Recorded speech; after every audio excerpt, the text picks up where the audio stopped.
नमस्कार मित्रों। हम सभी जानते हैं कि जीवन में गुरु का अत्यधिक महत्व है।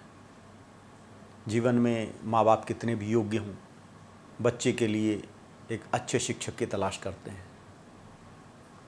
चाहे भगवान राम हो, भगवान कृष्ण हो, पांडव हों, कौरव हों, सभी के लिए माँ बाप ने एक अच्छे योग्य गुरु की तलाश की थी। हम अपने जीवन में शिक्षकों को पाते हैं। स्पोर्ट्स में जो व्यक्ति आगे बढ़ना चाहते हैं वो भी गुरु की तलाश में होते हैं। इसी तरह जो व्यक्ति जीवन की नाव में बैठकर इस संसार को पार करना चाहते हैं, इस संसार के वास्तविक स्वरूप का ज्ञान प्राप्त करना चाहते हैं, जो अपनी क्षमताओं का विकास करना चाहते हैं, उनके लिए भी गुरु की आवश्यकता है। भगवान कृष्ण भगवद गीता में कहते हैं, तद्विद्धि प्रणिपातेन परिप्रश्नेन सेवया उपदेक्ष्यन्ति ते ज्ञानम ज्ञानिनः तत्वदर्शिनः। अर्थात जो ज्ञानी हैं, जो तत्वदर्शी हैं, जिन्होंने परम तत्व का आत्म साक्षात्कार किया है, ऐसे व्यक्ति हैं। तो हे अर्जुन, ऐसे व्यक्तियों को अगर तुम प्राप्त करोगे, उनकी सेवा करोगे, उनकी शरण में रहोगे, तो ऐसे व्यक्ति तुम्हें तत्व का उपदेश देंगे। हमारे जीवन में सबसे पहली जो चीज़ है वो हमें ऐसे तत्वज्ञानियों को प्राप्त करना है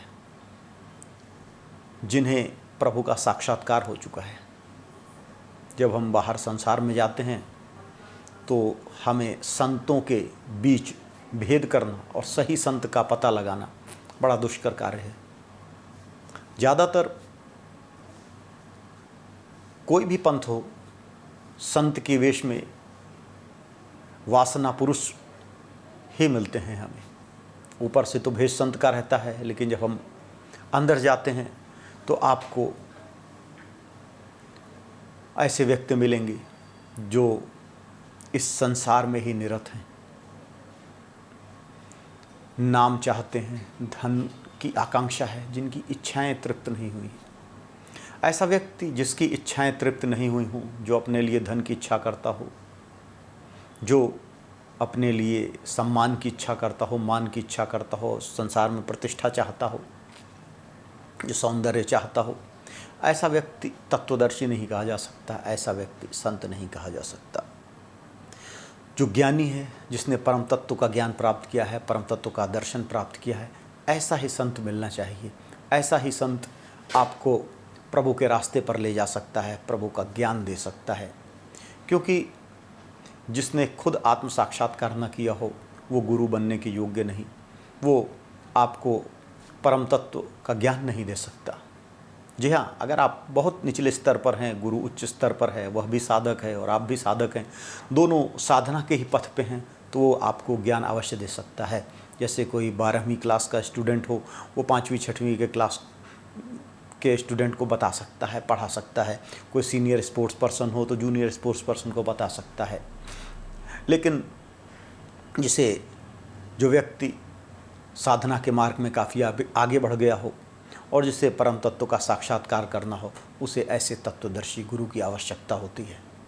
और ये गुरु ऐसा है कि अगर गुरु ने आपको एक बार राह पकड़ा दी, आप एक बार निर्विकार समाधि में पहुंच गए, विचार शून्यता के स्तर को प्राप्त कर लिया, चाहे वो एक कुछ क्षणों के लिए प्राप्त किया हो, तो वह अवस्था एक ऐसी अवस्था है जहाँ से बाहर आना नहीं है, जहाँ से आप आगे ही जाते जाओगे और चले जाते जाओगे। भगवान कृष्ण गीता में कहते हैं, यज ज्ञात्वा न पुनर्मोहमेवं यास्यसि पांडव येन भूतान्यशेषेण द्राक्षसी आत्मनि अथ उमयि।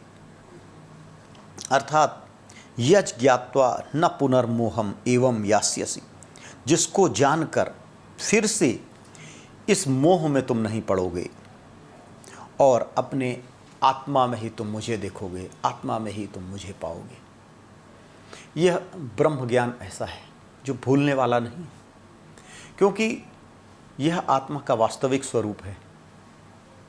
जैसे अगर कोई कहे कि मैं पहले ध्यान में पहुंच जाता था, मैं निर्विकार समाधि पर पहुंच जाता था, अब मैं नहीं पहुंच पाता, तो इसका मतलब है कि वो व्यक्ति कभी निर्विकार समाधि तक पहुंचा नहीं, वह व्यक्ति कभी ध्यान की अवस्था में पहुंचा ही नहीं। उसने ध्यान लगाने का प्रयत्न किया और उसे समाधि का भ्रम हुआ है, क्योंकि यह संभव ही नहीं है कि जो व्यक्ति एक बार समाधि तक पहुंच जाए दोबारा उसे भूल जाए, क्योंकि समाधि कोई ऐसी चीज़ नहीं है कि नई चीज़ उसे प्राप्त हुई है। यह व्यक्ति का वास्तविक स्वरूप है जिसे वह भूल गया था, वह गुम गया था। आप सपोज करिए कि एक स्त्री है जिसका मेले में बच्चा गुम गया है, वो ढूंढ रही है, इधर उधर भटक रही है, चिल्ला रही है, लेकिन अगर वो अपने बच्चे को पा जाती है, बच्चे से मिलन हो जाता है, तो क्या फिर वह बच्चा भूल जाएगी? क्या वो थोड़ी देर में कहेगी अरे मैं तो पहचानती नहीं मेरा बच्चा कहाँ है? क्योंकि आत्मा का वास्तविक स्वरूप ही प्राप्तव्य है। जो हमें गुरु बतलाते हैं, जो विधि बतलाते हैं, उस विधि से हमारी आत्मा की मल का नाश होता है। जो हमारे चित्त के अंदर विकृतियां हैं, उन विकृतियों को धीरे धीरे निष्कासित कर दिया जाता है।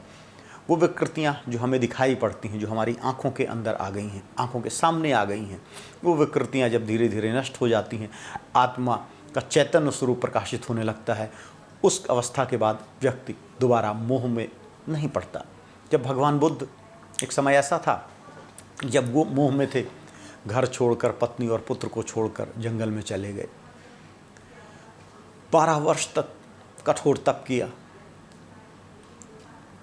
उसके बाद जब बुद्धत्व की प्राप्ति हुई, उसके पहले उनके अंदर एक बार मोह जगने का प्रयास हुआ, लेकिन उस मोह को पार करके वो बुद्धत्व की अवस्था में पहुंच गए। उन्होंने परम तत्व का साक्षात्कार कर लिया।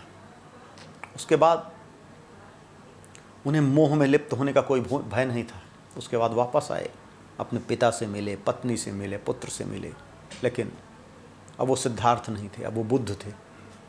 बुद्धत्व भाव को प्राप्त करने के पहले उन्हें डर था, भय था कि मैं पत्नी से मिलूंगा तो शायद मैं अपने इस योग से विरत हो जाऊंगा, मैं पुत्र से मिलूंगा तो शायद मोह में पड़ जाऊंगा। लेकिन जब परम तत्व का साक्षात्कार हो गया तो उसी पत्नी, उसी पुत्र से मुलाकात भी हुई।